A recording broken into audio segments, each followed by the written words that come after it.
भगवते श्री व्यासस्वरूपिणे श्री व्यासाय नमः। ओम यं प्रव्रजन्तमनुपेतमपेतकृत्यं द्वैपायनो विरहकातरया जुहाव पुत्रेति तन्मयतया तरवो विनेदुस्तं सर्वभूतहृदयं मुनिमानतोऽस्मि।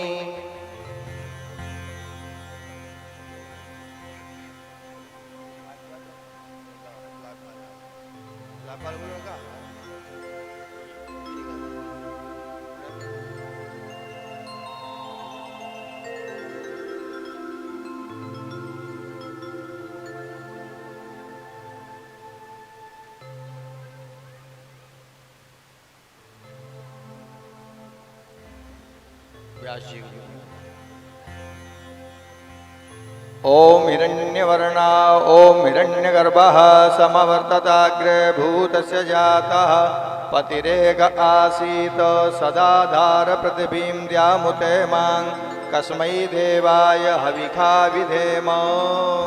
श्री व्यासस्वरूपिणे रुद्रस्वरूपिणे व्यासाय नमः। शुकाय नमः। नारदादृषिभ्यो नमः। दक्षिणां समर्पयामि प्रदक्षिणां समर्पयामि शेषोपचारार्थ नमस्करोमि। पुराणपुरुषाय नमः। नमो ब्रह्मण्यदेवाय गौब्राह्मणहिताय च जगद्धिताय कृष्णाय गोविंदाय नमो नमः। सभी लोग आरती के लिए अपने अपने स्थान पर खड़े हो जाएं। भागवत भगवान की मंगलमयी आरती सभी लोग बड़े भाव से करें, बड़े प्रेम से करें। ओम चंद्रमा मनसो जात चक्षोः सूर्यो अजायत श्रोत्राद्वायुश्च प्राणश्च मुखादग्निरजायत। श्री भागवत भगवान की है आरती, पापियों को पाप से है तारती। श्री भागवत भगवान की है आरती, पापियों को पाप से है तारती। ये अमर ग्रंथ ये मुक्ति पंथ ये पंचम वेद निराला नव ज्योति जगाने वाला। ये अमर ग्रंथ ये मुक्ति पंथ ये पंचम वेद निराला नव ज्योति जगाने वाला। ये अमर ग्रंथ ये मुक्ति पंथ ये पंचम वेद निराला नव ज्योति जगाने वाला। ये अमर ग्रंथ ये मुक्ति पंथ ये पंचम वेद निराला नव ज्योति जगाने वाला। हरि नाम यही हरि धाम यही हरि नाम यही हरि धाम यही यही जग मंगल की आरती, पापियों को पाप से आरती। श्री भागवत भगवान की है आरती, पापियों को पाप से है तारती। ये शांति गीत पावन पुनीत पापों को मिटाने वाला हरि दर्श कराने वाला। ये शांति गीत पावन पुनीत पापों को मिटाने वाला हरि दर्श कराने वाला। ये शांति गीत पावन पुनीत पापों को मिटाने वाला हरि दर्श कराने वाला। ये शांति गीत पावन पुनीत पापों को मिटाने वाला हरि दर्श कराने वाला। यह सुख करनी यह दुख हरणी यह सुख करनी यह दुख हरणी। श्री मधुसूदन की आरती, पापियों को पाप से है तारती। श्री भागवत भगवान की है आरती, पापियों को पाप से है तारती। मधुर बोल जग फंद खोल सन्मार्ग दिखाने वाला बिगड़ी को बनाने वाला। ये मधुर बोल जगबंध खोल सन्मार्ग दिखाने वाला, बिगड़ी को बनाने वाला। ये मधुर बोल जगबंध खोल सन्मार्ग दिखाने वाला, बिगड़ी को बनाने वाला। ये मधुर बोल जगबंध खोल सन्मार्ग दिखाने वाला, बिगड़ी को बनाने वाला। श्री राम यही घनश्याम यही, श्री राम यही घनश्याम यही, मेरे राम यही मेरे श्याम यही, मेरे राम यही मेरे श्याम यही। यही प्रभु महिमा की आरती, पापियों को पाप से है तारती। श्री भागवत भगवान की है आरती, पापियों को पाप से है तारती। श्री भागवत भगवान की है आरती, पापियों को पाप से है तारती। श्री भागवत भगवान की है आरती, पापियों को पाप से है तारती। कर्पूर गौरम करुणावतारम संसार सारम भुजगेन्द्रहारम सदा वसंतम हृदयारविंदे भवं भवानी सहितं नमामि। त्वमेव माता सविता त्वमेव, त्वमेव बन्धु च सखा त्वमेव, त्वमेव वेद्या द्रविणं त्वमेव, त्वमेव सर्वं मम देव देव। हरे राम राम राम हरे हरे, हरे कृष्णा कृष्ण कृष्ण हरे हरे, कृष्ण कृष्ण हरे हरे, कृष्ण कृष्ण हरे हरे। आप बाल सन्यासी हैं, कोई कथावाचक नहीं है। आप बचपन में ही सन्यास को ग्रहण करके ईश्वर के स्वरूप को आप प्राप्त कर लिए हैं, और श्रीमद् भागवत ग्रंथ ही ईश्वर का स्वरूप है। इस ग्रंथ को भगवान वेद व्यास जी रचना करके अपने को आत्म शांति प्रदान किए, और पूरे विश्व को उन्होंने सकाम भक्ति, निष्काम भक्ति, द्वैत, अद्वैत, द्वैत्वाद्वैत, जितने भक्ति के स्वरूप हैं, इस ग्रंथ को सुनने के बाद, मनने के बाद, मनन करेंगे जब आप, तो आपको प्राप्त होगी। श्रीमद् भागवत कथा यह ग्रंथ ही भगवान का स्वरूप है। इस ग्रंथ को प्रणाम करना, इस ग्रंथ को की आरती करना ही भगवान की आरती है। इसलिए भागवत ग्रंथ जब चलता है तो सभी लोग अति उत्साह से खड़ा होकर स्वागत करते हैं, क्योंकि भगवान आ रहे हैं। भगवान का आज ज्ञान का प्रसारण होगा। आप लोग अपने पुण्य को जो प्राप्त करेंगे, पीछे के जो भी आपके भक्ति में लीन थे कि नहीं लीन थे, जो भी आपके पाप और पुण्य हों, सबका क्षय करने वाला, सबका विनाश करने वाला पापों का यह ग्रंथ है। तो आप सभी लोग पूरे मनन से भक्ति पूर्वक इस ग्रंथ का 7 दिन तक श्रवण कीजिए, और मुखारबिंद से स्वामी राधारंग जी महाराज का, आपका इस लहुरापुर गांव में स्वामी जी, मैं आपको चरणवत प्रणाम करता हूं। आपका स्वागत है, वंदन है, नमन है, और आपके साथ जितने भी ब्राह्मण लोग आए हैं सभी आप लोग वंदनीय हैं। आप सभी लोगों को मैं सादर प्रणाम करता हूं, पूरे ग्रामवासियों की तरफ से, पूरे अपने परिवार की तरफ से। इसी के साथ मैं प्रभु स्वामी जी को मैं एक बार फिर पुनः प्रणाम करते हुए मैं आपसे आदेश लेता हूं कि आप इस कथा को 7 दिन सुनाएं। हम पूरे परिवार के साथ साथ पूरे ग्रामवासी इस कथा से को ग्रहण करके, सुन करके अपने पुण्य की प्राप्ति की तरफ बढ़ें, और जो भी उनके अंदर भाव हो, चाहे सकाम भक्ति का भाव हो, चाहे निष्काम भक्ति का भाव है, सारे भाव उनके अंदर पूर्ण होकर की जो भी इच्छाएं हो पूर्ण हो।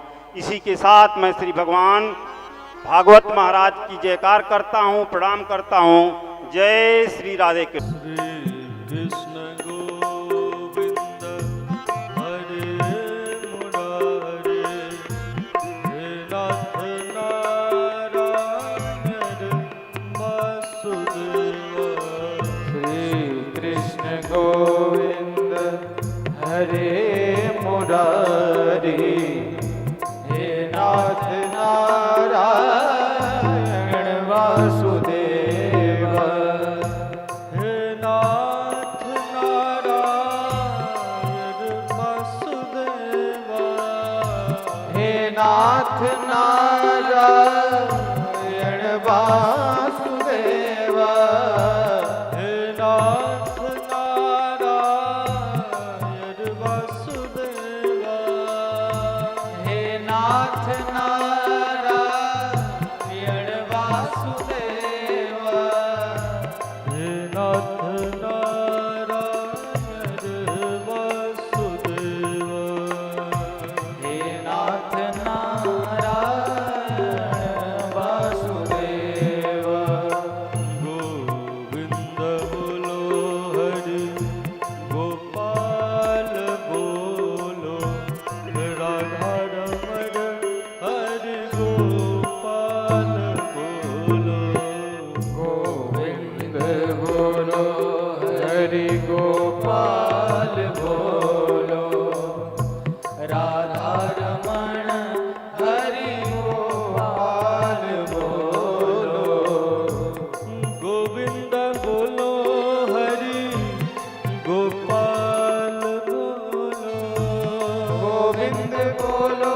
हरि गोपाल बोलो गोविंद बोलो हरि गोपाल बोलो गोविंद बोलो हरि गोपाल बोलो राधा रमण हरि गोपाल बोलो राधा रमण हरि गोपाल बोलो श्री कृष्ण गोविंद हरे मुरारे हे नाथ नारायण वासुदेव श्री कृष्ण गोविंद भाव से तालियों की सेवा करते हुए भगवान के पावन नामों का गायन नाथ नारायण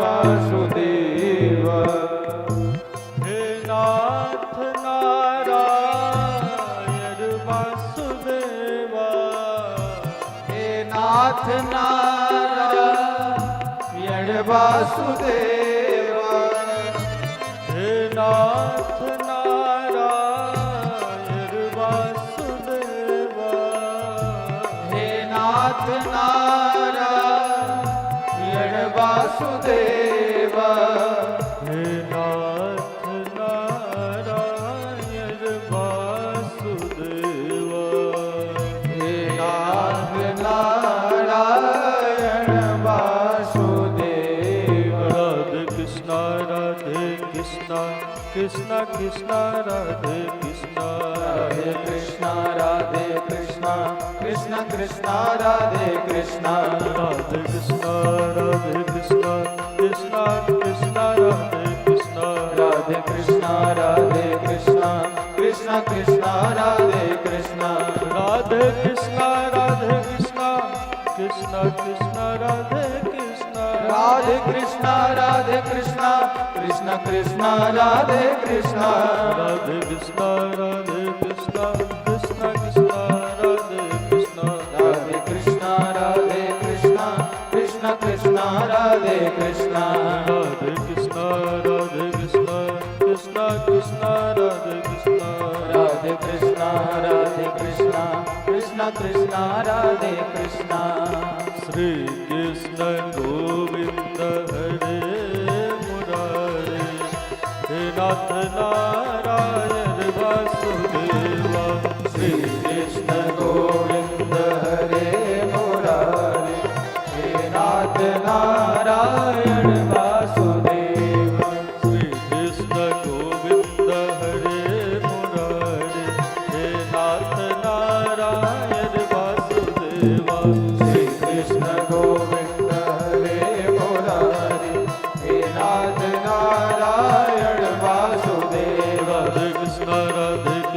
कृष्णा कृष्णा राधे कृष्णा राधे कृष्णा राधे कृष्णा कृष्णा कृष्णा राधे कृष्णा राधे कृष्णा राधे कृष्णा कृष्णा कृष्णा राधे कृष्णा राधे कृष्णा राधे कृष्णा कृष्णा कृष्णा राधे कृष्णा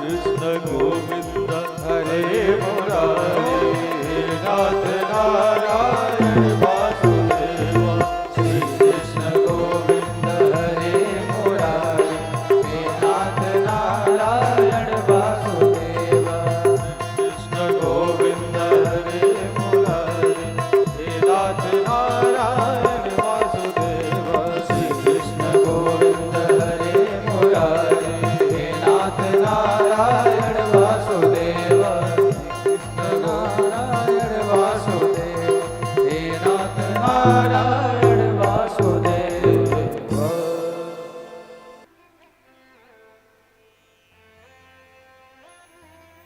तो उनके मन में विचार आया कि भक्त पूछेगा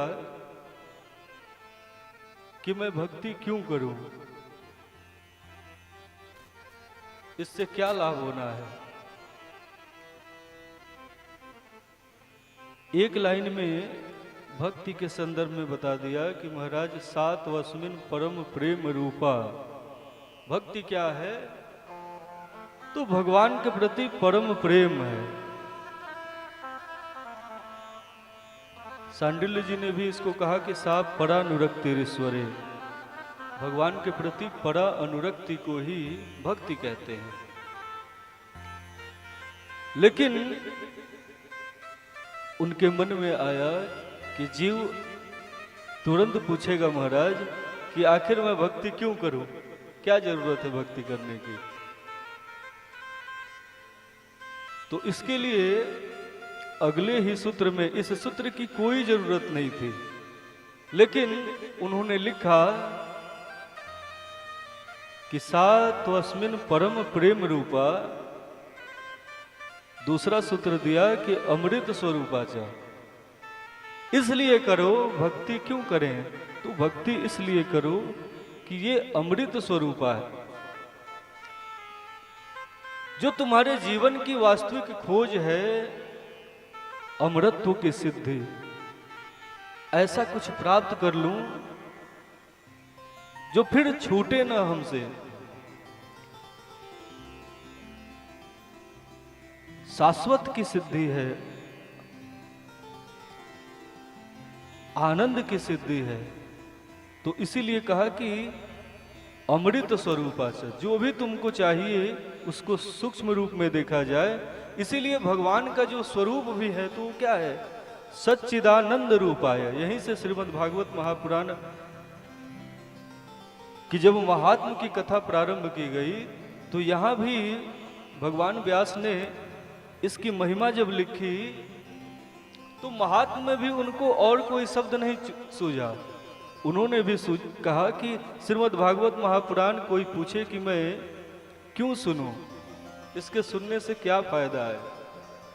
तो कहा कि महाराज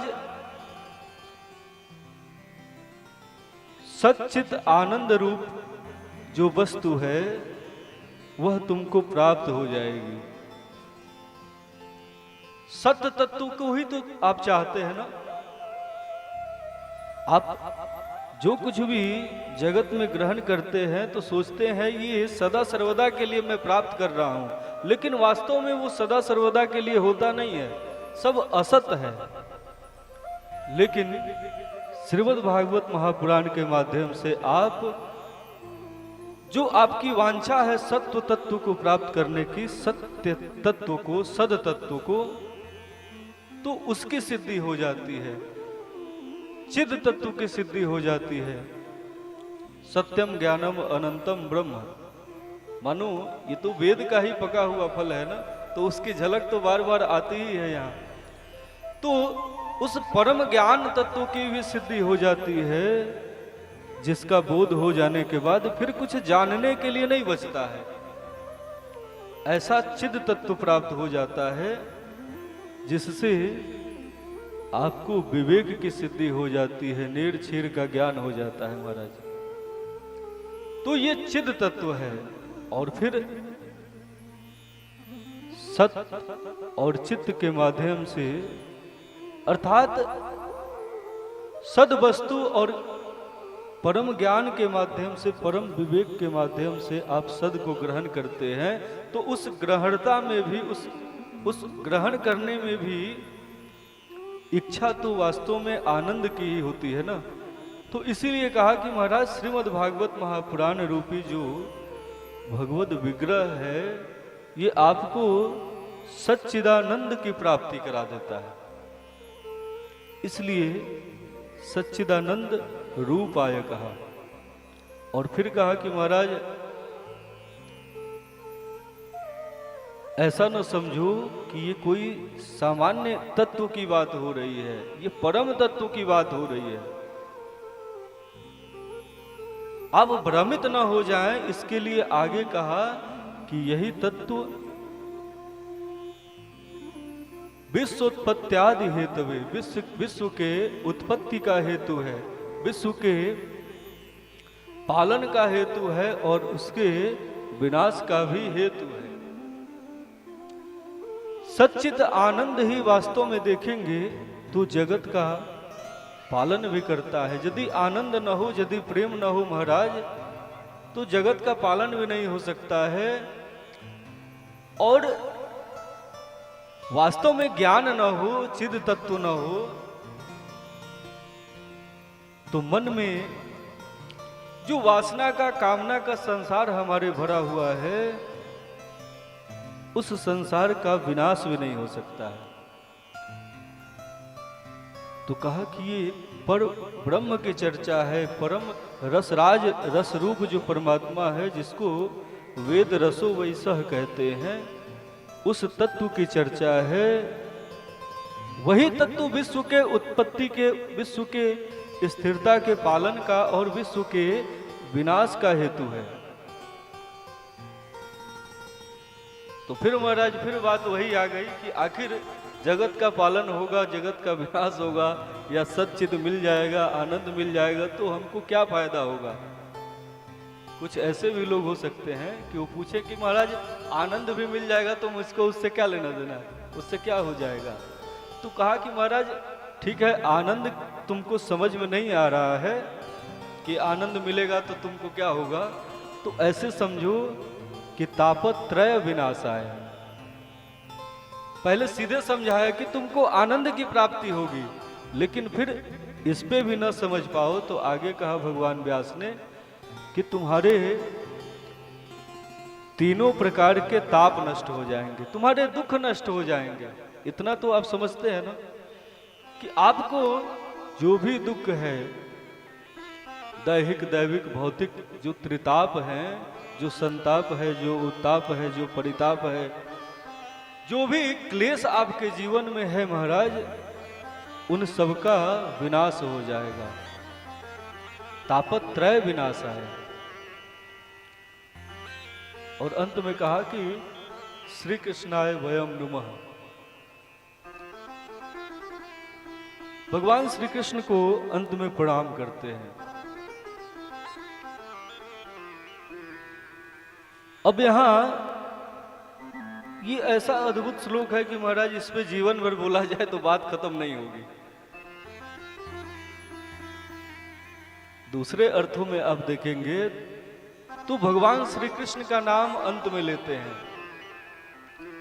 पहले भगवान श्री कृष्ण का एक तरह से विशेषण बताते हैं कि भगवान श्री कृष्ण को मैं प्रणाम करता हूं, लेकिन भगवान श्री कृष्ण को क्यों प्रणाम करता हूं?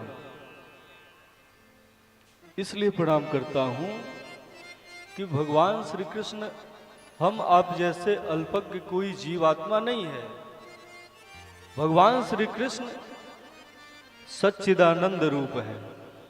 वह सतचित आनंद रूप है जिसकी तुमको तलाश है, वही भगवान श्री कृष्ण जिसको मैं प्रणाम करता हूं, विश्व की उत्पत्ति का, विश्व के पालन का और विश्व के संहार का परम हेतु है। उसी के रोम रोम से महाराज एक एक जीवात्मा नहीं, असंख्य असंख्य ब्रह्मांड अनवरत प्रकट होते रहते हैं और उसी में विलीन होते रहते हैं। वह परम विराट परमात्मा जो है वही भगवान श्री कृष्ण है। और फिर कहा कि वही जो रसराज है, रसरूप है, जो अगम अगोचर अलख परमात्मा है, जो निर्गुण निराकार ब्रह्म है महाराज, हमारे ऊपर कृपा करके हमारे त्रिताप को दूर करने के लिए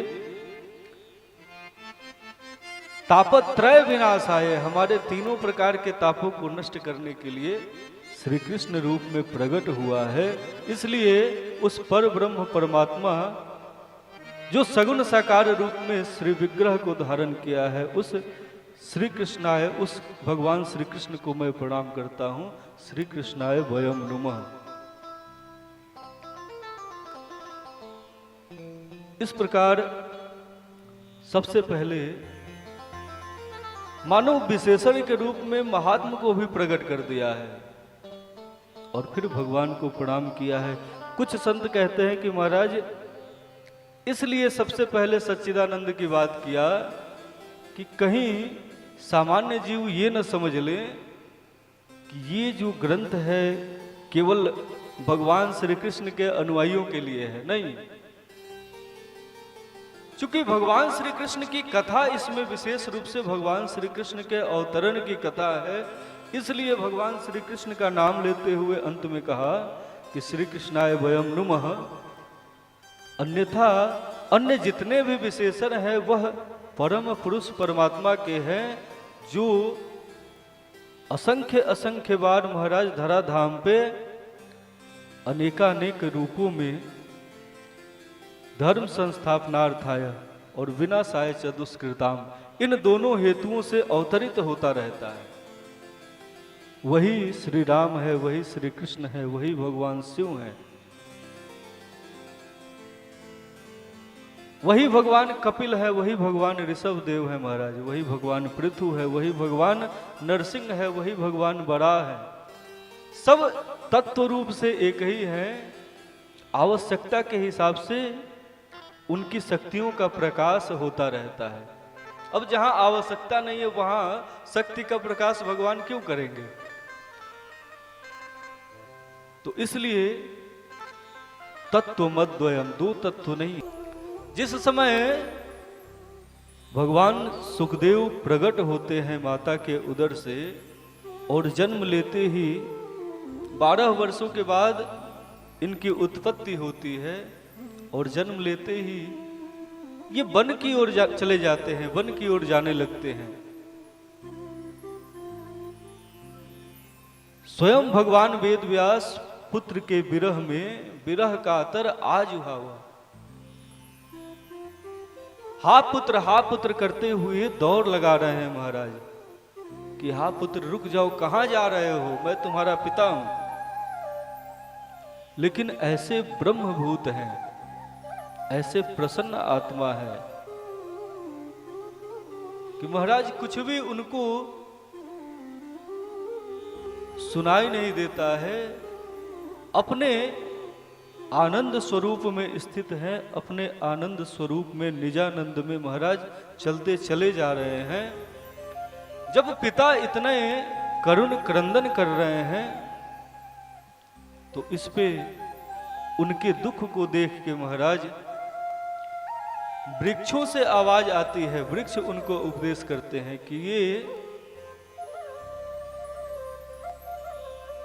भगवान के सचल विग्रह हैं, ये ब्रह्मभूत हैं। स्तम सर्वभूत हृदयम मुनि मानतोस्मि। एक एक जीवात्मा से अभिन्न हो गए हैं, ये ब्रह्मभूत हैं। इसलिए आप शोक न करें और इनके पीछे आप न जाएं। इस प्रकार से उनके स्वरूप का जब बोध स्वयं वृक्षों ने कराया है, प्रकृति ने आज भगवान व्यास को अपने पुत्र का मर्म समझाया है, तब जाकर व्यास जी लौट के आ गए हैं। लेकिन महाराज पुत्र के वियोग में कुछ अच्छा नहीं लगता है, लेकिन एक संतोष है कि पुत्र मेरा भगवान से एकाकार हुआ है, परम आनंद को प्राप्त है।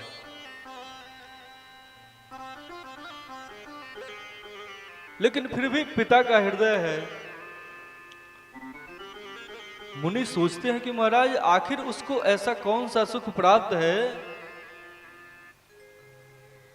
कि उसकी ऐसी दशा है। और दूसरी बात ये भी सोचते हैं कि ऐसा मैं क्या करूं कि मेरा पुत्र लौट के मेरे पास आ जाए। दोनों जिज्ञासा है। एक इच्छा, पिता तो चाहता है कि पुत्र लौट के आ जाए, लेकिन पिता कौन है? परम ज्ञानी है, भगवान व्यास है। तो दूसरी तरफ इच्छा ये भी नहीं होती है कि वह उसका जो निजानंद है वो भंग हो जाए, पुत्र की स्थिति का क्षय हो जाए, पुत्र का पतन हो जाए, ये भी इच्छा नहीं है, क्योंकि स्वयं परम ज्ञानी है। उनके ज्ञान का अवलंबन लेके महाराज बड़े बड़े महात्मा ब्रह्मभूतता को प्राप्त होते हैं। तो भला अपने पुत्र का पतन पिता कैसे चाहेगा?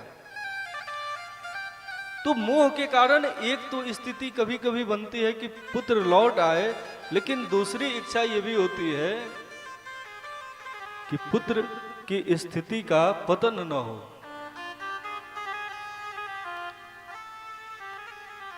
ऐसी स्थिति में बेचैन है, कुछ समझ में नहीं आ रहा है। तो फिर भगवान नारद आए हैं। भगवान नारद ने कहा कि महाराज ये कोई बहुत बड़ी बात नहीं है, इसके लिए आप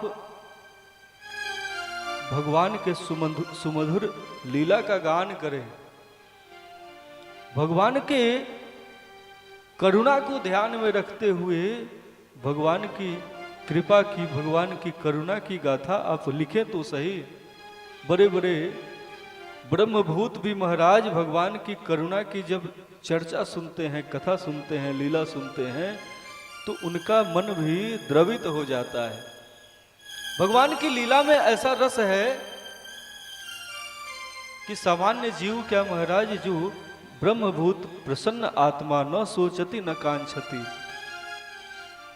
जो कभी कोई शोक नहीं करते हैं, कोई आकांक्षा नहीं करते हैं, वे भी भगवान की लीला के द्वारा ग्रस लिए जाते हैं।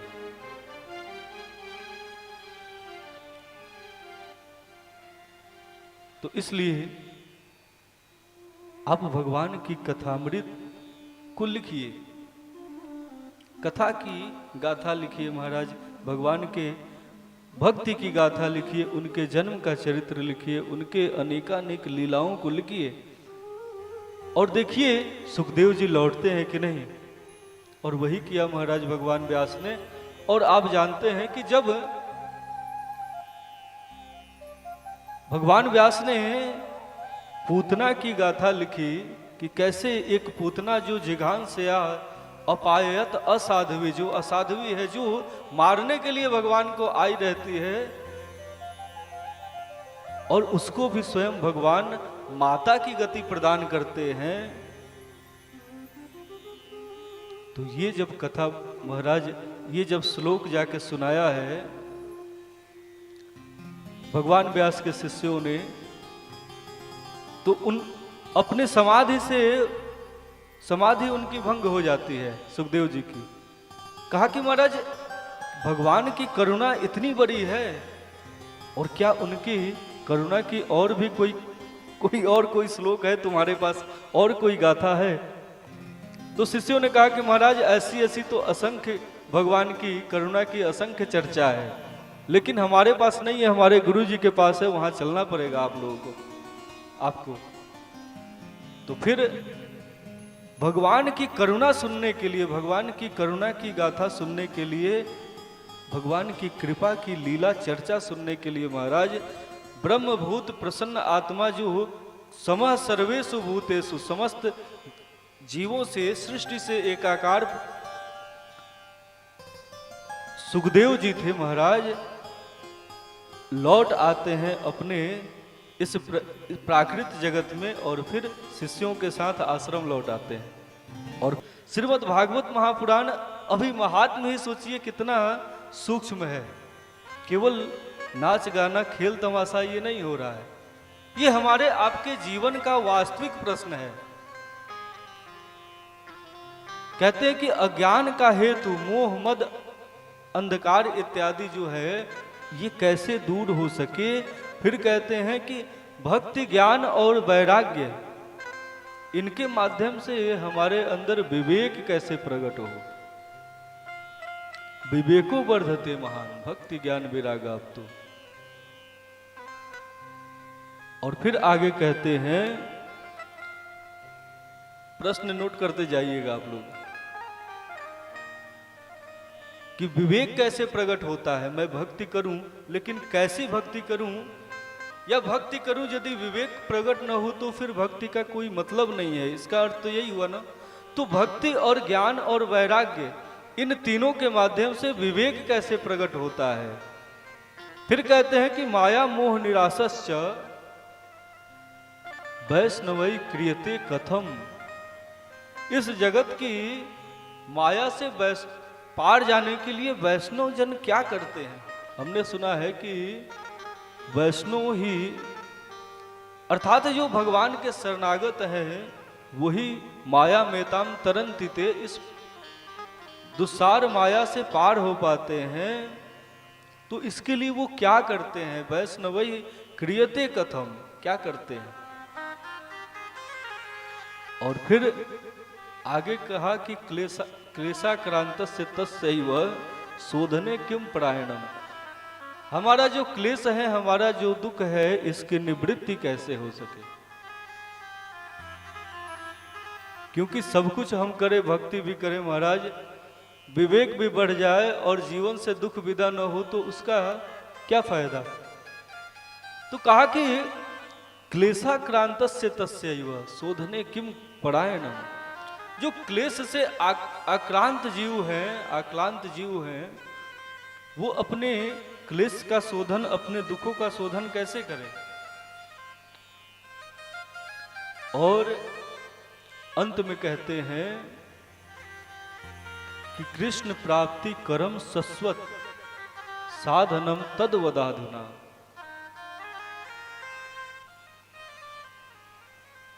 महाराज परम भक्त है शौनकादिक ऋषि। मानो ये जितनी भी बातें पूछा उन्होंने, इस अंतिम प्रश्न से सिद्ध हो जाता है कि ये जितने भी प्रश्न वो पूछ रहे हैं वो अपने लिए नहीं पूछ रहे हैं। क्योंकि कोई क्लेश में भरा हुआ हो तो वह कृष्ण प्राप्ति कर्म शाश्वत, कृष्ण की प्राप्ति कैसे हो, उसके लिए शाश्वत साधन क्या है, ये प्रश्न नहीं पूछ सकता है। कोई क्लेशाक्रांत जीव पहले अपने क्लेश की निवृत्ति करेगा। कोई भगवान का भक्त न हो तो ये बात, भगवान का भक्त न हो तो ये बात नहीं पूछ सकता है कि वैष्णव जन क्या करते हैं। भगवान का वैष्णव भक्त ही महाराज ऐसे प्रश्न पूछ सकता है, क्योंकि उसके जीवन का मूल उद्देश्य क्या है। भगवान के भक्तों के जीवन का मूल उद्देश्य यही है कि वो जगत पे अहेतुकी कृपा करना चाहते हैं।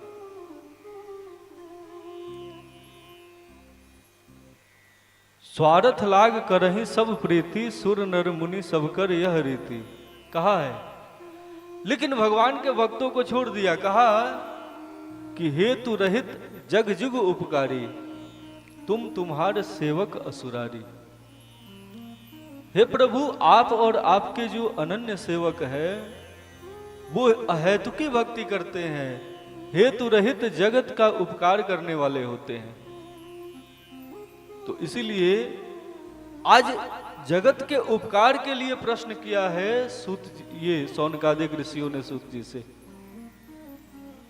और अंत में एक महिमावान वचन कहा है महाराज, जो प्रत्येक प्रश्नकर्ता के मन में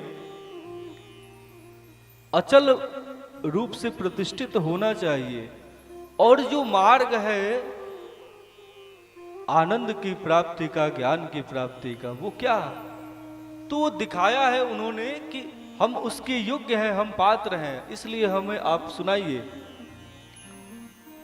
अपनी पात्रता कैसे सिद्ध की है, तो सदगुरुदेव भगवान के श्री चरणों में प्रश्न करने के बाद प्रणाम करते हुए कहा कि चिंता मरीर लोक सुखम, सुरद्रुह स्वर्ग संपदम। चिंतामणि की प्राप्ति हो जाए महाराज। एक पारस पत्थर होता है, आप जानते हैं ना, उसकी चर्चा ग्रंथों में आती है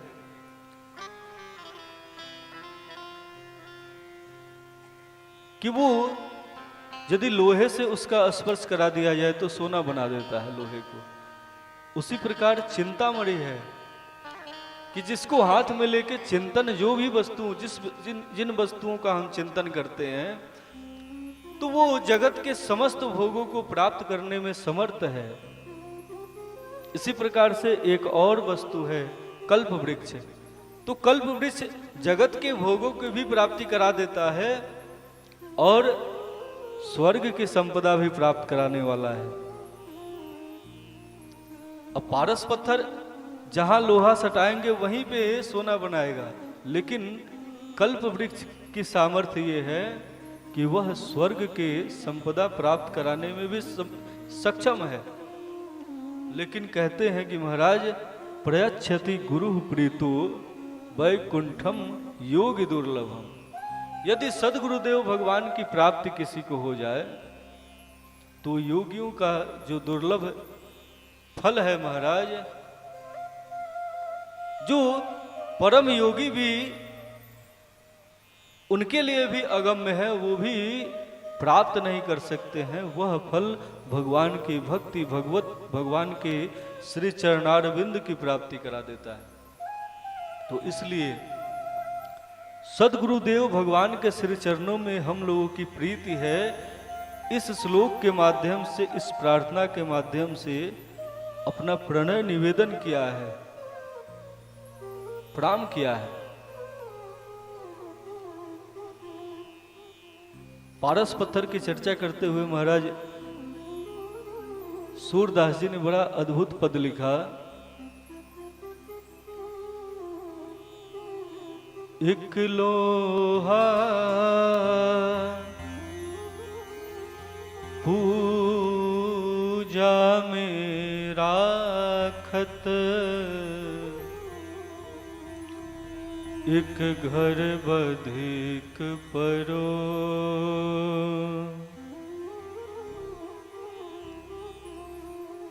पारस यह दुविधा नहीं जाने, कंचन करत खरो। एक लोहा पूजा में राखत, एक घर बधिक पड़ो। एक लोहा है जो पूजा के घर में रखा रहता है और एक बधिक के घर में पड़ा हुआ है। लेकिन कहते हैं कि पारस ये भेद नहीं जानता है। वो नहीं कहता है कि तुम जो है सदन कसाई के तरजुई के बटखारा हो महाराज, उसको भी सटा दो तो भी उसको सोना कर देता है। वो भेद नहीं करता है। तो ऐसा ही भगवान की करुणा है। भगवान की करुणा भी भेद युक्त नहीं है। जो भी शरणागत हो जाता है महाराज, जो भगवान के श्री चरणों में,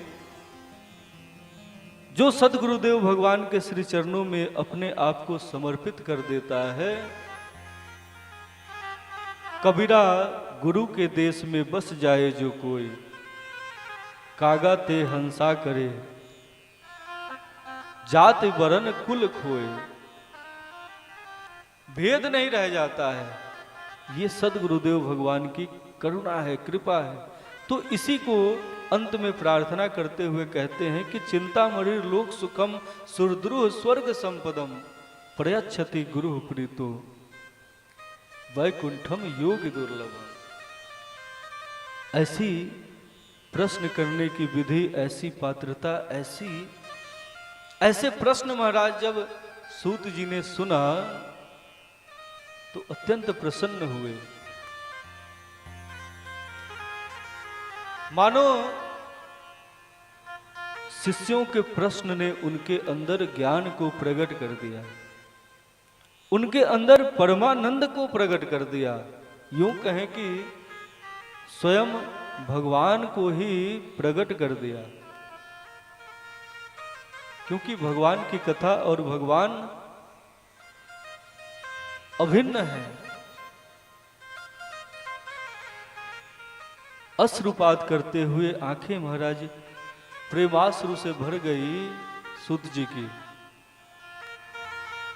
और उन्होंने कहा कि प्रीति सौनक चित्ते ते है तो बच में विचारे च।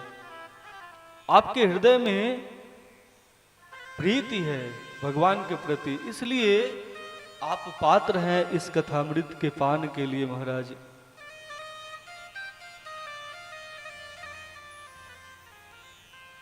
हम आपको ये परम मंगलमयी चरित्र सुनाएंगे।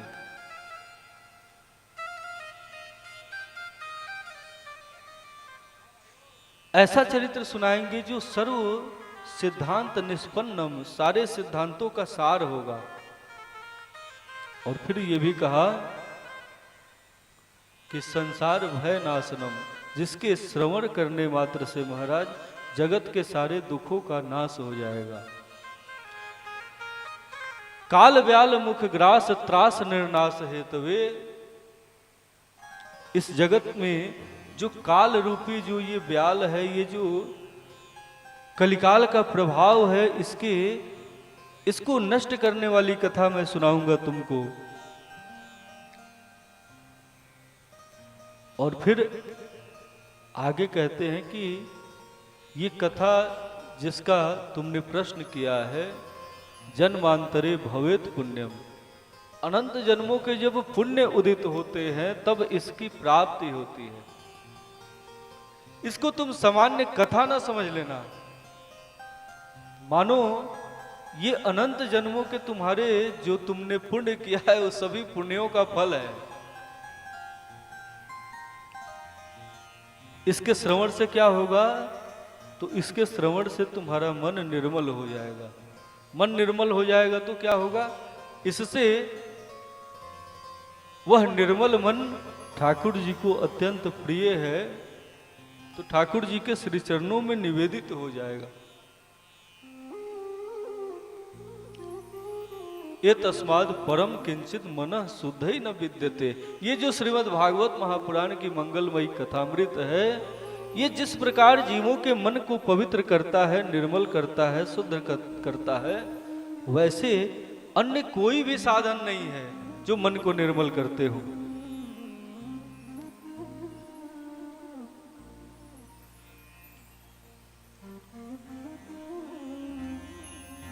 गोस्वामी जी ने बड़ा सुंदर भाव लिखा,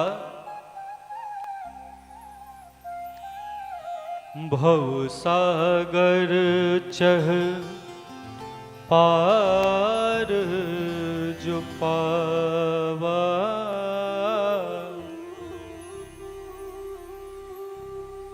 राम कथा ता कह दृढ़ नावा, भव सागर चह पार जो पावा, राम कथा ताकह दृढ़ नावा। यदि आप चाहते हैं कि इस भव सागर से पार कर लें, भगवत प्राप्ति आपको हो जाए, तो राम कथा ताकह दृढ़ नावा। ये कथामृत, कथा गंगा में गोता लगाना प्रारंभ कर दीजिए महाराज। एक तो ये फल रूप है, आनंद रूप है, इसमें कोई श्रम नहीं है योग की तरह और तप की तरह। इसके श्रवण में भी आनंद है। और दूसरी बात कि महाराज गंगा में, जमुना में, सरयू में या संगम में स्नान करने के लिए जाना पड़ेगा, ये आपके घर आ सकती है। राम जी की कथा, श्रीमद् भागवत महापुराण रूपी भगवान श्री कृष्ण की कथामृत, कथा गंगा जो है, इसको श्रवण करने के लिए कहीं जाने की जरूरत नहीं है, ये आपके घर में आ सकती है। मानस जी का ग्रंथ घर में रख के नित्य आप उसका पाठ कर सकते हैं, नित्य उसमें अपने मन को गोता लगा सकते हैं। और फिर कहते हैं कि महाराज यदि सरयू जी में डूब गए, थोड़ा सा इधर उधर हुए, पैर स्लिप कर जाएगा, फिसल जाएगा, तो क्या होगे? डूब जाओगे। डूबने का खतरा बना हुआ है। तो उसमें यदि तुम डूब जाए तो क्या हो जाएगी? डूबने पे मृत्यु हो जाएगी। लेकिन भगवान की कथा में डूब गए तब तो तुम्हारा कल्याण हो जाएगा। यहां डूबे तो भी आनंद है। इसीलिए हर तरह से ये दृढ़ नौका है। यदि चढ़े रहे, बैठे रहे तो भी पार उतार देगी, और डूब गए तो भी पार उतार। जिन डूबा तिन पाइया, गहरे पानी बैठ। मैं बोरी ढूढ़र गई, रही किनारे बैठ। किनारे बैठ के महाराज हम आप ढूंढते रहे, लेकिन ये जो कथामृत है, इसमें किनारे बैठ के ढूंढने में वो आनंद नहीं है जो इसमें डूबने में है। तो प्रयास करो महाराज कि डूब जाओ इस कथामृत में। तो इन्हीं सब बातों की चर्चा किया है। और फिर सुखदेव जी ने, ये सूत जी ने कहा कि चलो अब तुम पात्र हो, सुपात्र हो, आप लोग जो है कथामृत रसा स्वाद कुशलः, आप लोग कथामृत के रसा स्वादन में कुशल दिखाई देते हैं हमको। तो आपको ये परम मंगलमय चरित्र हम आपको सुनाने जा रहे हैं, सुनाएंगे। कहा कि महाराज श्रीमद् भागवत रूपी जो ग्रंथ है, शास्त्रम कलौ कीड़ेन भासिनम, यह परम मंगलमय ग्रंथ है, मंगलमय चरित्र है, जो कलिकाल में जीवों के उद्धार का परम साधन है, जिसको सबसे पहले भगवान सुखदेव जी ने राजा परीक्षित को सुनाई। लेकिन जिस समय वो सुनाने के लिए उद्यत हुए, सुनाने के लिए बैठे, तो उस समय देवता लोग अमृत का कलश लेके वहां उपस्थित हुए।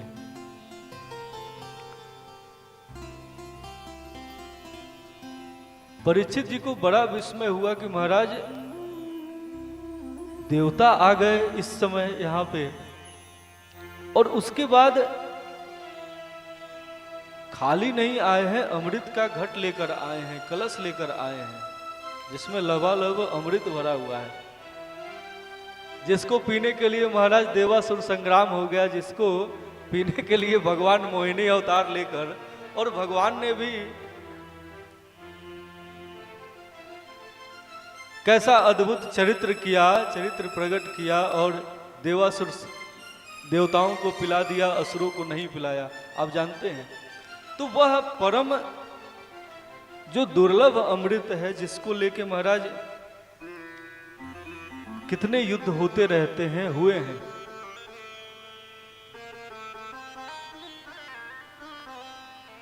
तो राजा परीक्षित जी तो, ये सुखदेव जी तो जानते हैं कि स्वकार्य कुशलासुरा, ये जो देवता लोग हैं अपने कार्य को कराने के लिए कुशल हैं, जरूर इनकी कोई ऐसी मनसा है जो ये प्रकट नहीं कर रहे हैं। तो महाराज पूछा उनसे कि क्या बात है, आप लोग आए अच्छा लगा, लेकिन आप लोग ये अमृत कलश लेकर क्यों आए हैं, इसके पीछे का कारण बताइए। तो देवताओं ने कहा कि महाराज इसके पीछे कोई बहुत बड़ा कारण नहीं है, हम लोगों ने सोचा कि राजा परीक्षित जी आज से 7वें दिन इनको तक्षक नाग डसेगा, ये मर जाएंगे, इनकी मृत्यु हो जाएगी, तो इनको अमृत पिला दिया जाए ताकि इनकी मृत्यु ना हो। तो कहा कि ये तो बड़ी अच्छी बात है, इनकी चिंता आपको बहुत है, लेकिन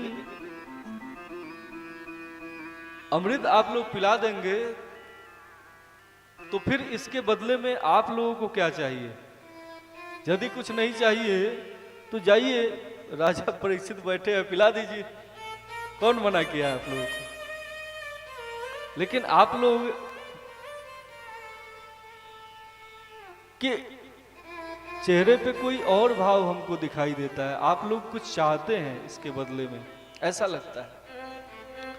तो कहा कि महाराज सही बात है, हम लोग सोचे कि आप यहाँ पे श्रीमद् भागवत महापुराण रूपी कथामृत का पान इनको कराने जा रहे हैं, जबकि इसकी जरूरत इनको नहीं है। इनको तो ये तो इस उद्देश्य से बैठे हैं कि इनको 7 दिन बाद तक्षक काटने वाला है, तो यदि केवल इतनी बात है तो इनको पिला दिया जाए और कथामृत का पान हमको करा दीजिए, एवं विनिमय जाते विनिमय कर लिया जाए।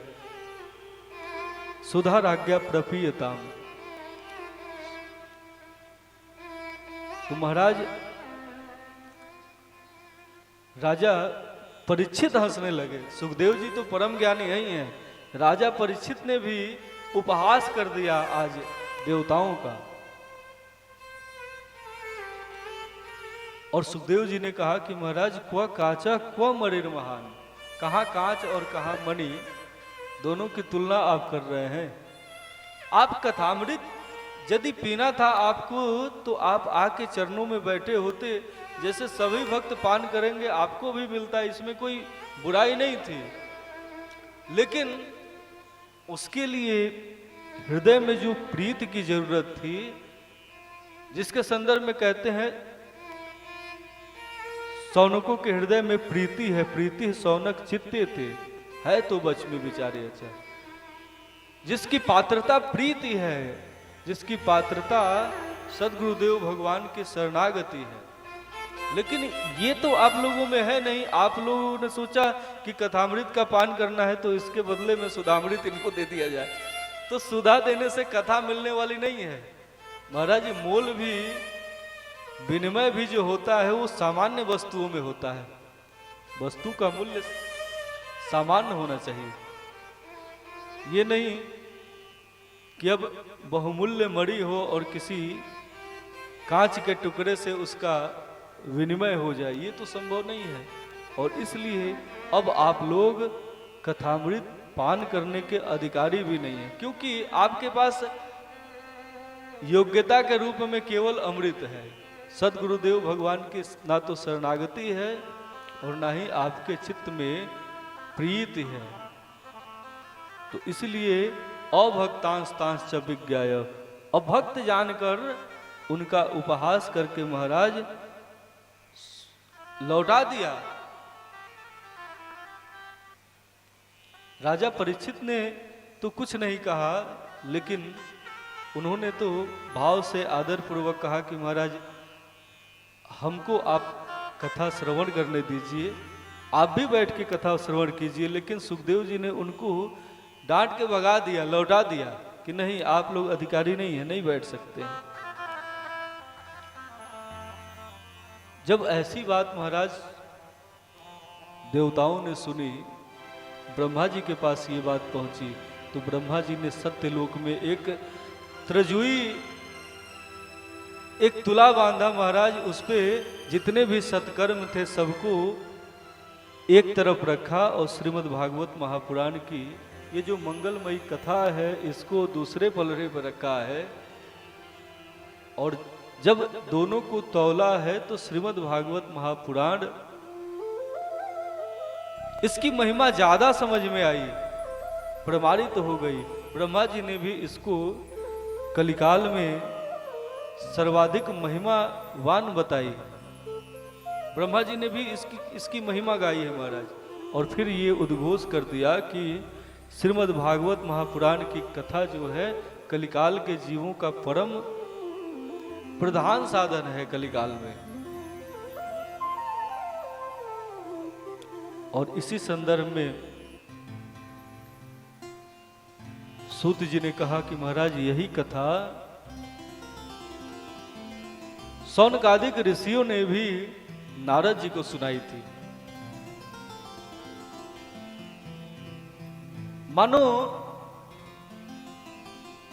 एक परीक्षा के लिए जैसे कहा जाता है कि चारा फेंक दिया, कहा कि सारी कथा सुना दी, कहा कि ऐसा ही हुआ और देवता लोग चले गए। देवता लोग तो चले गए, राजा परीक्षित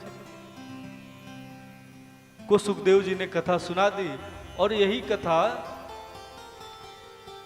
शौनकादिक ऋषियों ने भी नारद जी को सुनाई थी और इतना कह के चुप हो गए। तो अब तो महाराज शुरू में ही कहा है कि कथामृत रसा स्वाद कुशलः शौनको।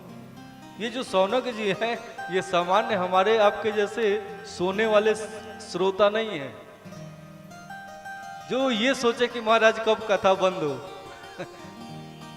क्योंकि वो चुप हो गए। ऐसे चुप हुए, इस भाव से चुप हुए कि मानो कथा अब विश्राम हो गई कथा की, क्योंकि कथा समाप्त हो ही गई। लेकिन इन्होंने कहा कि महाराज आपने अभी कहा कि यही कथा शौनकादिक ऋषियों ने नारद जी को सुनाई थी, तो अब इसमें बहुत से प्रश्न फिर आपने प्रकट कर दिए। एक तो शौनकादिक ऋषियों ने सुनाई, ये सनकादिक ने सुनाई, और दूसरी बात नारद जी को सुनाई। अब ये दोनों ही बड़े विलक्षण पात्र हैं। आखिर ये चर्चा कब हुई? नारद जी जैसे श्रोता जो महाज्ञानी है, जो देव ऋषि हैं, वो भला कथा सुनने के लिए क्यों गए सनकादिकों के पास? और सनकादिक जो ऐसे हैं जो सदा सर्वदा विचरण करते रहते हैं, तो उन्होंने 7 दिनों तक ये कथा कैसे सुनाई, क्यों सुनाई, कब सुनाई? तो इस प्रकार की चर्चा महाराज चरण पकड़ लिए कि आप हमको पुनः अब ये चर्चा भी सुना दीजिए। जब आपने सूत जी और शौनकादिक ऋषियों की चर्चा सुनाई थी, हम लोगों को आपने सुनाया ही, ये जो देवताओं की चर्चा की, देवताओं को भगा दिया गया, तो अब आगे हमको ये भी सुना दीजिए कि सनकादिकों ने नारद जी को ये चरित्र कब सुनाया। तो इस पे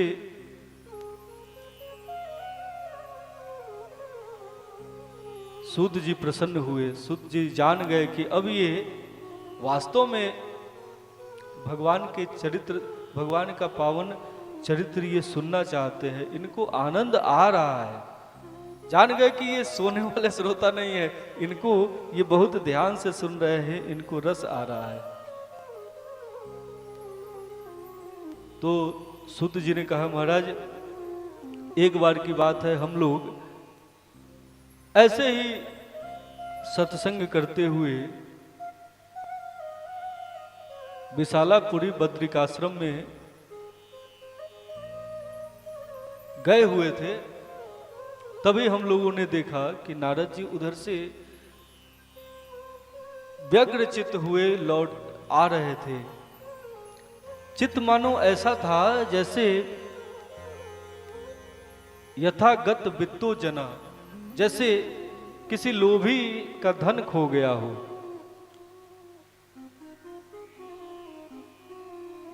सनकादिकों के ये सनकादिकों ने पूछा कि महाराज इदानीम शून्य चित्तोसी, इस प्रकार का चित्त आपका कैसे हो गया है?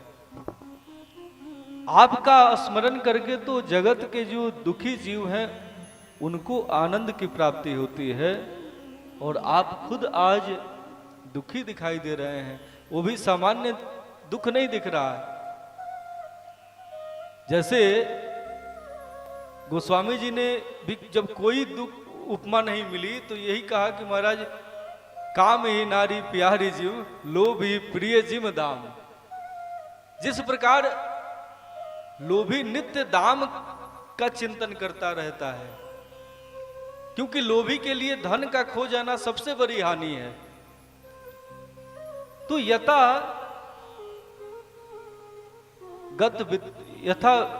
गत वित्तो जना, जैसे किसी का लोभी का धन खो जाए, ऐसी आपकी दशा हो रही है। इतने आप मलिन हो रहे हैं, विषर्ण हो रहे हैं। तो इस प्रकार महाराज जब पूछा है दुख का कारण उनके, तो नारद जी ने कहा कि महाराज आप बड़े भाग्य हमारे हैं कि आप लोगों का दर्शन हुआ, आप लोगों का संग हुआ इस समय। क्योंकि मैं धराधाम पे सत्संग की तलाश में, आनंद की तलाश में, ये सोच के कि महाराज इसी धरती पे भगवान श्री कृष्ण प्रकट हुए थे, बार बार अवतरित होते रहते हैं, तो चले जरा धराधाम पे सत्संग करें, क्योंकि यहाँ तो बहुत दिव्य दिव्य महात्मा निवास करते हैं। इसकी महिमा अनवरत शास्त्रों में गाई जाती है, भक्त गाते रहते हैं। तो सत्संग की तलाश में मैं धराधाम पे आया, लेकिन मुझे कहीं भी जगत में आनंद नहीं मिला, वास्तविक आनंद नहीं मिला। कलिनाम अधर्म मित्रे न, कली के मित्र अधर्म ने, यूं कहें कि अधर्म के मित्र कलिकाल ने, दोनों कह सकते हैं, दोनों एक दूसरे के मित्र हैं। उसने सारे साधनों को बाधित कर रखा है। यहाँ पे सत्यम नास्ति तपः शौचम दया दानम न विद्यते, ना तो कहीं सत्य दिखाई दे रहा है, न तप दिखाई दे रहा है, न दया दिख रहा है महाराज, न कोई दान कर रहा है। और यहां तक कि उदरम भरिनो जीवा बड़ा काह कुट भाषिना, जीव इतने, उनका पतन की सीमा समाप्त हो गई है, इतने पतित हो गए हैं महाराज कि उदर भरने के लिए झूठ बोलते हैं। भूख लगी है और भोजन करना है, उसके लिए भी झूठ बोल देंगे। ये भी नहीं कि घर में नहीं है, होते हुए भी झूठ बोलेंगे। चाय पी रहे हैं और मान लीजिए इच्छा हो रही है एक कप और पीने की, और किसी ने पूछ दिया कि महाराज चाय पिए हैं, तो ऐसे भी बोल सकते हैं कि हाँ पी सकते हैं, अभी पिए हैं लेकिन फिर पीने की इच्छा हो रही है, ऐसे भी तो बोला जा सकता है। लेकिन इसमें भी वो झूठ बोल देंगे कि हम नहीं पिए हैं। ऐसे भी जीव हैं। अब सोचिए, जहां बिना झूठ बोले, झूठ तो किसी भी परिस्थिति में नहीं बोलना चाहिए, लेकिन कुछ जगहों पे शास्त्रों ने कहा कि महाराज झूठ भी सच हो जाता है यदि धर्म के लिए आपने बोला। मान लीजिए कोई गौ माता है, उसको कोई कसाई दौड़ा रहा है, वो आपके घर में आ गई, आपने झूठ बोल के उसके प्राण की रक्षा कर ली। झूठ बोलने से किसी की हत्या होने से बच जाए, तो ऐसी परिस्थिति में झूठ भी धर्म हो जाता है। लेकिन अन्य स्थानों पे झूठ बोलने के लिए नहीं कहा गया है। झूठ को तो महाराज स्पष्ट कहते हैं कबीरदास जी कि साच बराबर तप नहीं, झूठ बराबर पाप। और फिर कहा कि जाके हृदय साच है, ताके हृदय आप। अब सोचिए, जिस समय लिख रहे होंगे आप, थोड़ी सी कल्पना कीजिए कि जिस समय वो लिख रहे होंगे तो साच बराबर तप नहीं, पहले तो सच की तुलना तप से दिया, फिर कहा कि झूठ बराबर पाप, झूठ की तुलना पाप से कर दी। लेकिन कहा कि जाके हृदय साच है, उसके हृदय में कौन होगा, तप होगा कि सत्य होगा, क्या होना चाहिए? तो कोई उपमा नहीं मिली, सच के बराबर कोई भी उपमा नहीं मिली कबीरदास जी को। इसीलिए सीधे कहा कि जाके हृदय साच है, ताके हृदय आप।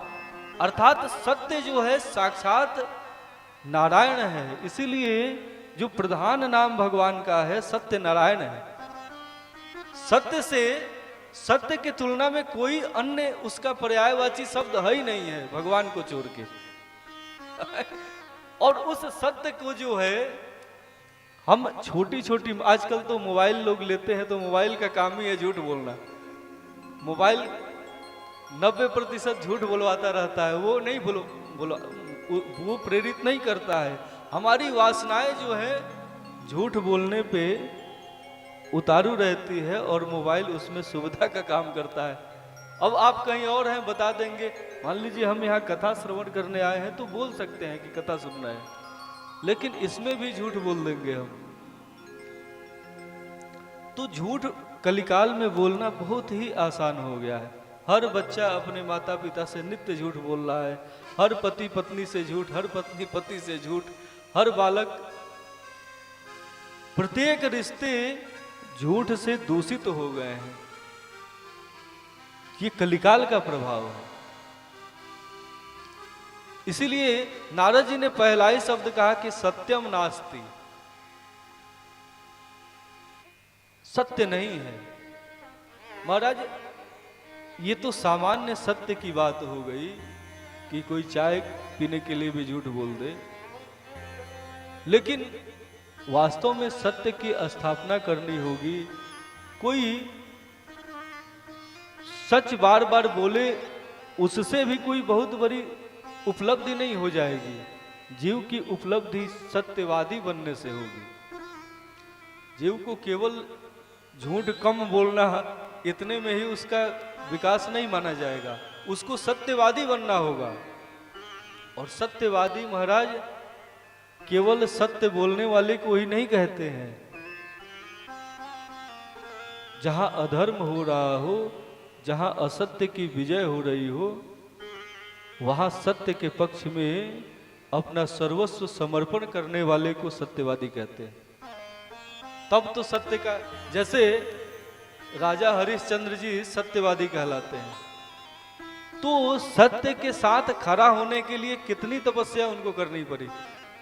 वो भी चाहते तो झूठ बोल सकते थे, लेकिन सत्य के साथ यदि उन्होंने विश्वामित्र जी को बोल दिया होता कि महाराज हमने कहा था कि आपको दान करूंगा लेकिन नहीं दान करूंगा, वो झूठ बोल सकते थे, लेकिन नहीं बोला उन्होंने। कदम कदम पे सत्य बोला है। और कितनी दुर्दशा हुई सामान्य दृष्टि से देखी जाए, लेकिन भगवान विश्वामित्र ने यही कहा कि यदि मैंने राजा के साथ इतनी कठिन तरह से प्रस्तुत मैं नहीं हुआ होता, इतना ज्यादा इनको मैंने कष्ट नहीं दिया होता, तो आज राजा हरिश्चंद्र का नाम कोई नहीं जानता। राजा हरिश्चंद्र को राजा हरिश्चंद्र बनाने वाले उनके गुरु विश्वामित्र जी हुए। तो इस प्रकार महाराज सत्य नहीं है कलिकाल में, ऐसा कहा नारद जी ने। तप नहीं है, दया नहीं है। अब तपस्या की स्थिति आप जानते ही हैं, कितना आप लोग तपस्वी हैं। जैसे छोटा मोटा तप भी, कोई एकादशी व्रत भी करता है, कोई महाराज आजकल व्रत का चलन भी तो बढ़ ही गया है, जिसको तप की श्रेणी में रखा जाता है। लेकिन आपकी जो तपस्या है कैसी है, आप खुद विचार कीजिए। यदि सामान्य दिनों में 100 रुपये में घर का चूल्हा जल जाता होगा, तो जिस दिन आप तपस्या करते हैं, व्रत रहते हैं, उस दिन तो कम से कम 500 रुपया लगेगा। जिस दिन 2 रोटी में काम चल जाएगा, उस दिन तो, जिस दिन आप तपस्या करते हैं उस दिन ये जो है मूंगफली की गुद्दी है, सिंघाड़े का आटा है, तो ये साबूदाने की खिचड़ी है, तो इसके बाद पकौड़ी है, कितने प्रकार के केवल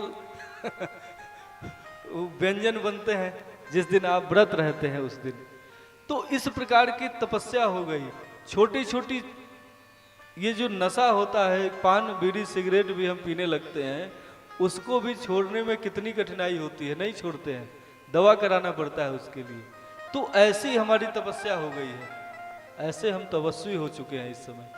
तो कहा कि सत्यम नास्ति तपः शौचम, शौच की स्थिति जानते ही हैं, कितनी पवित्रता आपके अंदर बची हुई है। मन की कौन कहे महाराज, तन भी पवित्र नहीं है। तो नारद जी ने स्पष्ट कहा कि उदरम भरिनो जीवा बड़ा कहा कूट भाषिना। यहाँ पे बात बात पे लोग झूठ बोलने वाले हो गए हैं।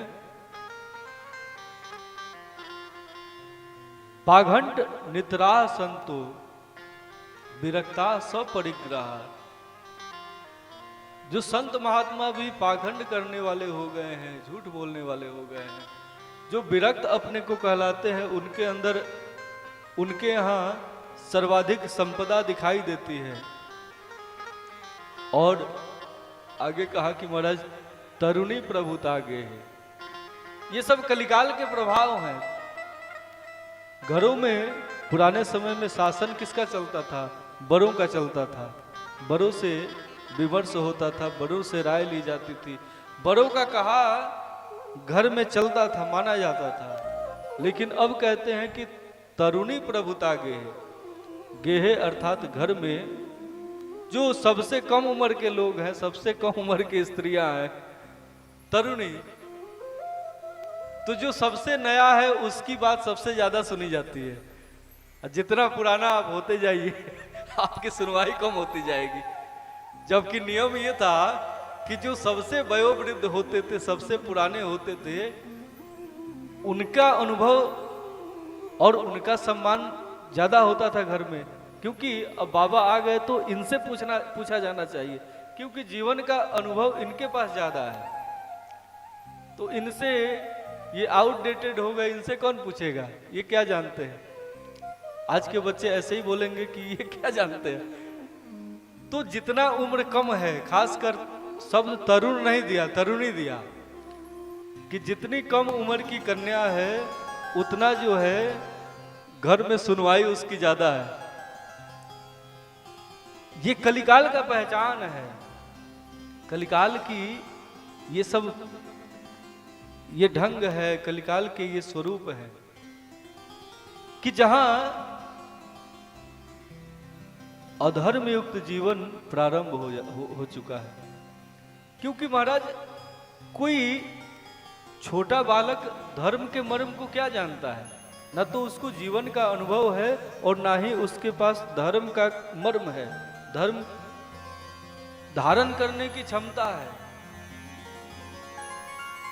लेकिन जो धर्मवान है, जो वयोवृद्ध है, वो धर्म मार्ग का आचरण करने को कहेंगे तो वो किसी को भी उत्तम प्रतीत नहीं होगा, अच्छा नहीं लगेगा। लेकिन छोटे बच्चे भोग विलास जगत की, ये खाएं, ये पिए, यहाँ जाएं, यहाँ घूमें, ये सब चर्चा करेंगे। बच्चे यही करते हैं ना, किसी भी घर के बच्चे हो, उनसे आप बात करेंगे तो वो कहीं पार्टी करने जाने की बात करेंगे, तो कहीं फिल्म देखने की बात करेंगे, कहीं घूमने की बात करेंगे, क्योंकि वो बालक है। उन्होंने जगत इतना ही जाना है, अभी वो जगत जानना चाहते हैं, इसलिए हर जगह जाना चाहते हैं।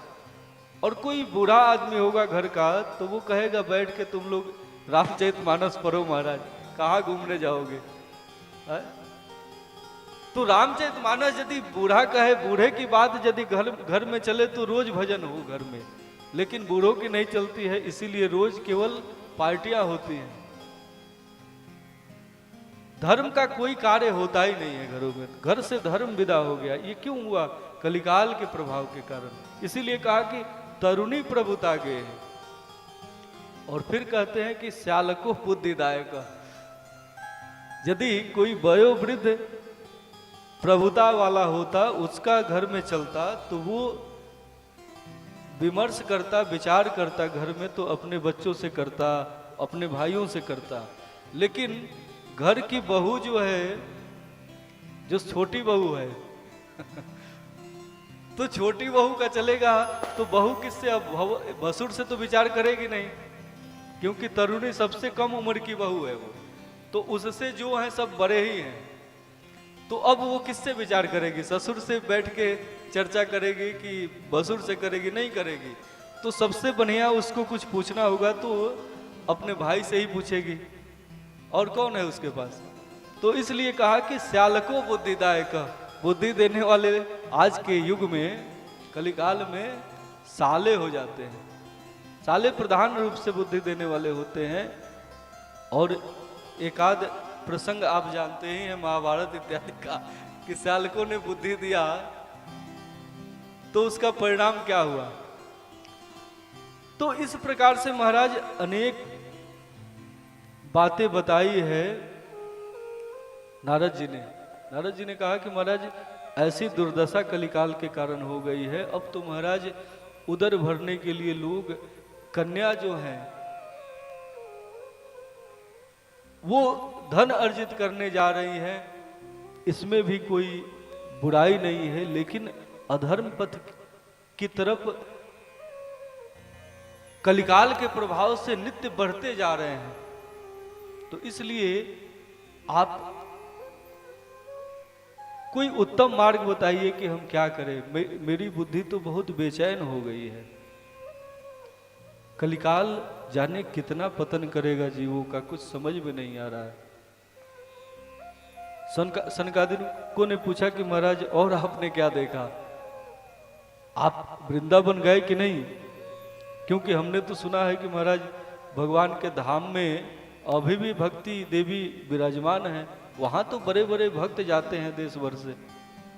तो कहा कि हाँ गया था, वृंदावन तो गया था, वहां जाकर मुझको कुछ शांति मिली, कुछ आनंद मिला।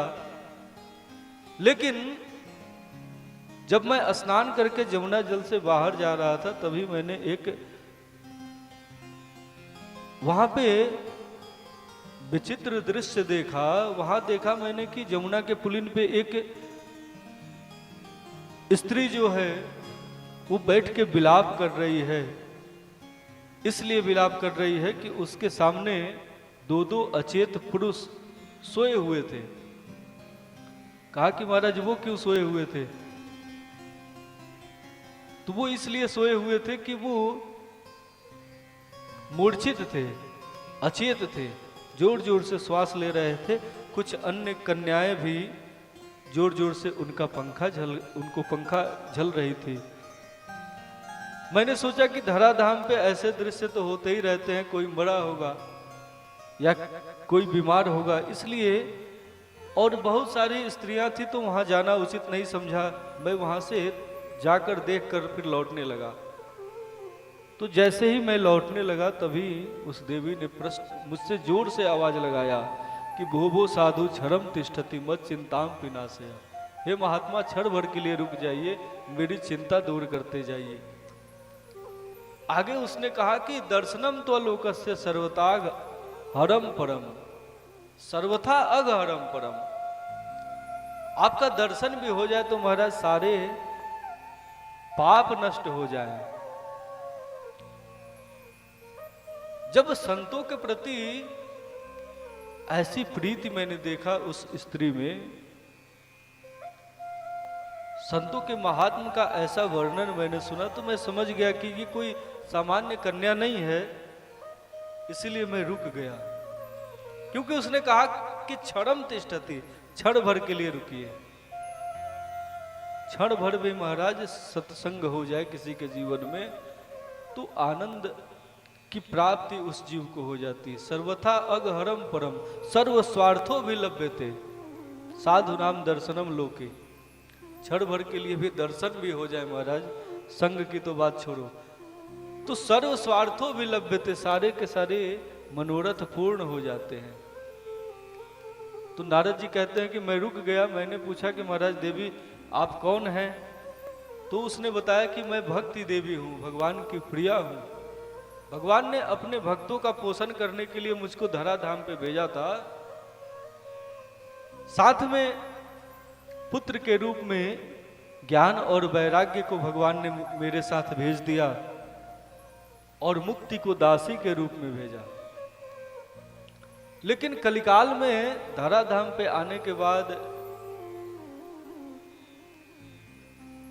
कलिकाल के प्रभाव से हम तीनों की बड़ी दुर्गति हुई है। लेकिन धन्य है वृंदावन। वृंदावन में जब से हम लोग आए तब से मैं तो पुनः नवीन हो गई, लेकिन मेरे ये जो दोनों पुत्र हैं ज्ञान और वैराग्य, ये अभी भी इसी अवस्था में हैं। ये भी अभी भी अचेत हैं, अभी भी जीर्ण शीर्ण अवस्था में अचेत मूर्छित पड़े हुए हैं। यदि यहाँ भी मेरे पुत्रों का उद्धार नहीं हुआ, मेरे पुत्र पुनः पहले जैसे नहीं होंगे, तो मैं वृंदावन छोड़ के भी चली जाऊंगी।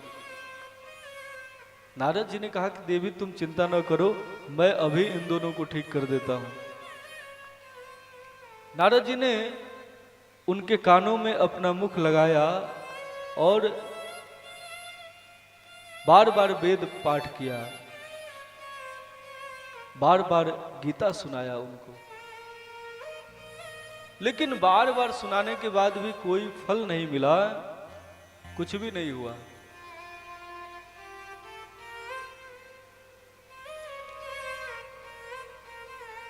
फिर तो बड़ी चिंता हुई है महाराज नारद जी को, और नारद जी बार बार उद्यम कर रहे थे। बार बार उद्यम करने के बाद भी कोई परिणाम नहीं हुआ, तो निराश हो गए। जब निराश हो जाते हैं नारद जी, तो आकाशवाणी होती है कि नारद जी आप जो कर रहे हैं उत्तम है, आप ऐसे ही प्रयत्न करते रहिए, इसका फल मिलेगा। लेकिन इन दोनों को मुक्त करने के लिए आप सत्कर्म कीजिए। आप सही दिशा में हैं, लेकिन आप सत्कर्म कीजिए। जब आप सत्कर्म करेंगे तो ये दोनों ज्ञान और वैराग्य रूपी जो आपके ये जो भक्ति देवी के पुत्र हैं, ये दोनों पहले जैसे नवीन हो जाएंगे, स्वस्थ हो जाएंगे। तो इतना तो आकाशवाणी हुई कि तुम सत्कर्म करो, लेकिन सत्कर्म मैं कैसे करूं, क्या है सत्कर्म, ये पूछने ही वाले थे, तब तक आकाशवाणी बंद हो गई। अब नारद जी परेशान हो गए कि महाराज कोई भी कहे कि आप सत्कर्म कीजिए, तो तुरंत मन में प्रश्न आएगा ना कि सत्कर्म मैं क्या करूं, कैसे सत्कर्म करूं, क्या जप करूं, क्या तप करूं, कि भगवान की सेवा करूं, परिचर्या करूं, और वो भी करूं तो कैसे करूं। तो नारद जी को कुछ समझ में नहीं आ रहा था। फिर सत्कर्म क्या है, कैसे किया जाता है, इसी के लिए अनेक साधुओं के पास नारद जी जाते हैं। लेकिन जहां भी जाते हैं महाराज, कहीं उनके प्रश्न का समाधान नहीं होता है।